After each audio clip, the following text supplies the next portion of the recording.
Ano ang gagawin mo kung maghahating gabi na at may bigla kang marinig na kumakaluskos sa inyong bubong?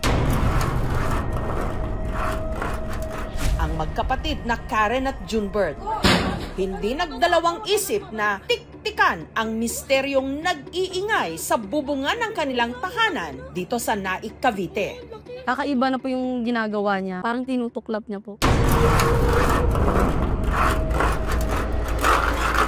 Kaya po nag-decide yung kuya na lumabas na po. Sumunod po ako para mag-flashlight.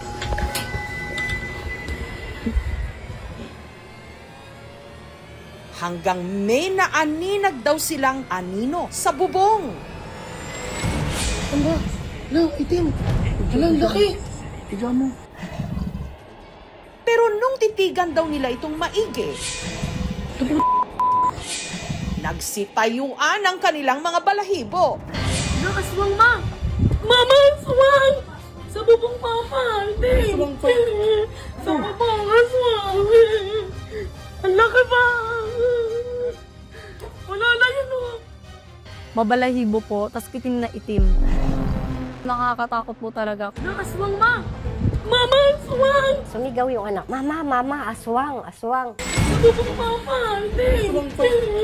Sa bubong, aswang! Ang laki pa!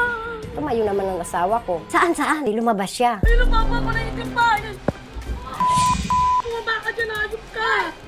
Ay, lalaki na pa ako! Ay! Lalaki na pa! Bumaba ka dyan! Laki niya!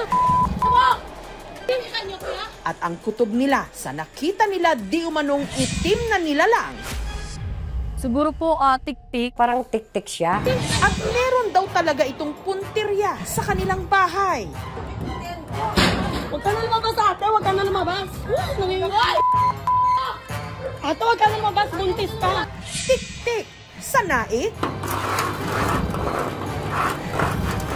Aswang, ma! Mama, aswang! Dahil sa kakatuwang karanasang ito ng pamilya Monares, nagkakatakutan na ngayon sa kanilang barangay. Naniniwala po ako. Natatakot din po. Matinig na yung video kasi natakot ako. Marami na din po nakaano dito. Meron po dito talaga. Para sa mag-inang Arlene at Karen, kumbinsido sila na ang nanggagambala sa kanila di umano isa talagang tik-tik. Tik-tik yun. Kasi nakadapa siya. Ginaganyan talaga niya. Gusto niya tuklapin. Kasi yung anak kong buntis doon nakakahiga. Yung buntis, mabango raw yan sa kanila.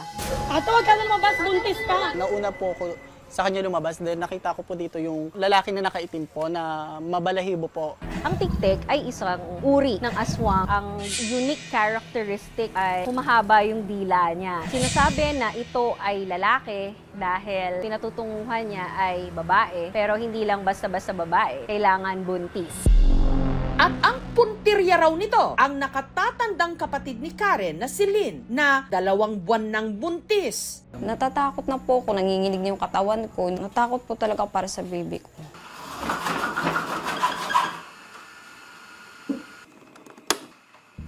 Si Lynn na taga Pampanga, nagbakasyon lang daw noon sa Cavite nung nangyari ang insidente. Uwi nga po kami kasi magbabakasyon para maligo, mag-swimming kami family. Sa ilang araw niyang pamamalagi sa bahay ng kanyang mga magulang, si Lynn may kakaiba raw talagang naramdaman. Tuwing gabi lang naman siya nasakit-sakit yung tiyan ko. Nung nasa Pampanga ko, okay lang. Ilan na anak niya, hindi naman ganun. Noong time lang na yun na nandito siya. Hanggang gabi nitong April 14, halos hindi na raw matiis ni Lynn ang iniindang sakit. Grabe na yung sakit ng tiyan ko.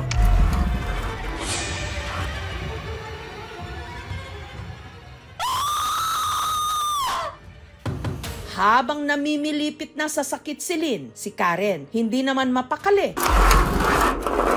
Dahil sa naririnig na kaluskos sa kanilang bubong. Kakaiba na po yung ginagawa niya. Parang tinutuklap niya po. Mula nung gambalain daw sila ng di umano tik-tik, si Lynn pirmi ng dinudugo. Mga ilang araw po, nag-bleeding po talaga ako nun.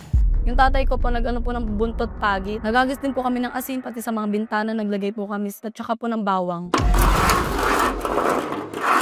Kaya po nag-decide yung kuya na lumabas na po. Dito na nanlaki ang kanilang mga mata sa nakita. Aswang, ma! Mama, aswang! Sa bubong papa! Hindi! Sa bubong aswang! Ang laki pa! Wala lang yun, oh! Ayun ang papa ko na itim pa! Bumaba ka dyan, ayok ka! Bumaba ka dyan! Wow! Laki mo! Ay, lalaki na pa, oh! Huwag ka na lumabas, ate! Huwag ka na lumabas! Nanginginig! Ate, huwag ka na lumabas! Buntis ka! Natatakot na po ako, nanginginig na yung katawan ko. Natakot po talaga para sa baby ko. Si Junbert, buong tapang na umakyat sa kanilang bubungan. Mama, aswang! Ate, huwag ka na lumabas! Buntis ka! Pero iba ang kanyang nadatnan. Bigla po siyang naging pusa. Iba yung kaluskos ng pusa, iba po yung kaluskos ng aswang. Totoo po yung ganyang mangyayari. At para patunayang hindi lang basta pusa ang namataan nila sa kanilang bubong, inilabas na rin nila ang kanilang nalitratuhan. Bakas ng kamay. Mas malaki pa sa palad ng lalaki. Kakaiba po eh. Tsaka malangis po yung pagkabakas ng kamay niya dun. Abangan mamaya ang misteryong nag-iingay sa bubungan ng kanilang tahanan. Tik-tik sa naik. Aswang, ma! Pero totoo nga bang sa tik-tik ang naiwang bakas ng kamay sa bubungan ng pamilya Monares? Hala, itim. Hala, ang laki. Wala naman ako nakita mukhang in-edit or AI. Sa kalagitnaan ng pag-iimbestiga ng aming team, may nakilala rin sila na di umano na una na raw inatake ng misteryosong nilalang. Nagkaganyan din po noon, nagkagulo yung mga tao. Anino na matangkad na kulay itim po doon sa may bahay ng may buntis. Kitang-kita ko po talaga ng dalawang mata ko yun. Gusto ko pong maisigaw kasi parang hindi talaga po ako makagalaw. Titik-tikan na natin ang investigasyon. Aswang, ma! Mama, aswang! Sa bubong papa! Sa sinasabing tik-tik na nanggulo kamakailan sa Cavite. Mamaya na! Hindi matahimik ngayon ang mga buntis sa barangay na ito sa Naik, Cavite.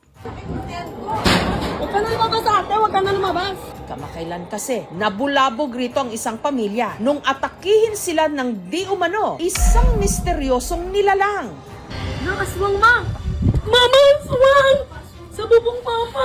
Hindi! Sa bubong aswang! Ang laki pa! Tik-tik yun. Nakadapa siya. Ginaganyan talaga niya. Gusto niya tuklapin. Kasi yung anak kong buntis doon nakakahiga. Yung buntis, mabango raw yan sa kanila. Sa patuloy na pagtitik-tik ng aming team, nadiskubre nilang hindi pala ito ang unang beses na may inataking buntis sa kanilang barangay. Last year po, nagkaganyan din po noon, nagkagulo yung mga tao. Anino na matangkad na kulay itim po doon sa may bahay ng may buntis. Ang buntis na di umano, naka face-to-face pa ng kakatuwang nilalang, si Kisha. Ihihi po ako nung time na mga 8 po PM. Time na yun, nasa labas po yung mga tao. Maaga pa po. Naghubad na po ako sa lawal ko.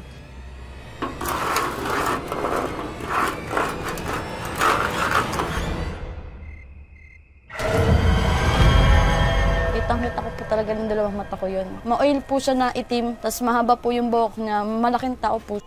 Dahil sa takot, si Kisha napaal sa balutan at lumipat sa ibang barangay. Hindi na po talaga ako nabalik doon. Parang ayoko na ulit umuwi doon kasi lumalabas na naman siya. Aswang, ma! Mama, aswang! Nakakatakot po sobra. May nagresponde po doon sa may palayan, kami naman po ay nagresponde palabas. Bumaba ka dyan, ayos ka! Samantala, ang video na kuha ni Karen, ipinasuri namin sa eksperto. Wala naman ako nakita mukhang in-edit or AI. Hala, itim. Hala, ang laki. Higa mo. Bandang dulo ng part ng video is makikita na yung mata umiilaw, nagre-reflect dun sa flash ng camera. Definitely, isa pong pusa or hayop na maliit. Hindi siya yung parang tao. Nagmumukha siyang malaki dahil dun sa angulo nung pwesto nila. Dahil nasa baba nga sila ng bahay nila. May napansin din siyang marka ng paa ng pusa sa larawang kuha sa sinasabing bakas ng kamay. Possible is yung camera illusions dahil nakikita lang naman nila shadows eh. Hindi niya lang makita kung nakaharap yung pusa, nakatalikod. Siguro possible nakataligilid, tapos nung humarap, tsaka lang umilaw yung mata. Doon lang niya na-confirm na pusa. Sa pintura kasi usually ginagamitan ng treatment yan bago pinturahan. Hindi siya na-treatment na maayos. Kaya nung pininturahan siya, yung mga kamay ng mga dating nagpintura dyan, humawak dyan sa part ng bubong na yun, ng simento na yun, nagkakaroon ng chemical reaction na doon. Dahil araw-ulan, nag-fade yung pintura. Samantala, dahil patuloy pa rin ang pagdurugo ni Lynn, ipina-check up na rin siya ng aming team. Nag-bleeding po ko ng konti. Ibinunyag ni Lynn na ilang beses na rin pala siya dating nakunan. Ano po sa stress po. Ang pagdurugo kasi or spotting, marami pong dahilan. Pwede pong infection, pwede po nating makonsider yung psychological stress and physical stress. Meron po kasi nag-trigger ng stress niya. Dagdag pa, yung kanyang history ng pagkakaroon ng nakunan na rin po siya dati. Nabanggit ni Lynn na nagbubuhat siya ng mabigat. Dapat po talaga pag buntis, less than 5 kilo, no? Binubuhat po natin. Yung mga buntis na tao, very influenced, affected by their hormones, mas naging emotional, and sometimes yung emotions nila ay mas napapaniwala sila sa mga superstitions. Madali silang matakot, syempre mas kakapit sila sa mga superstitions. Walang scientific basis yung ganong mga pamahiin na pag black cat, evil. Paalala lang din sa mga tao na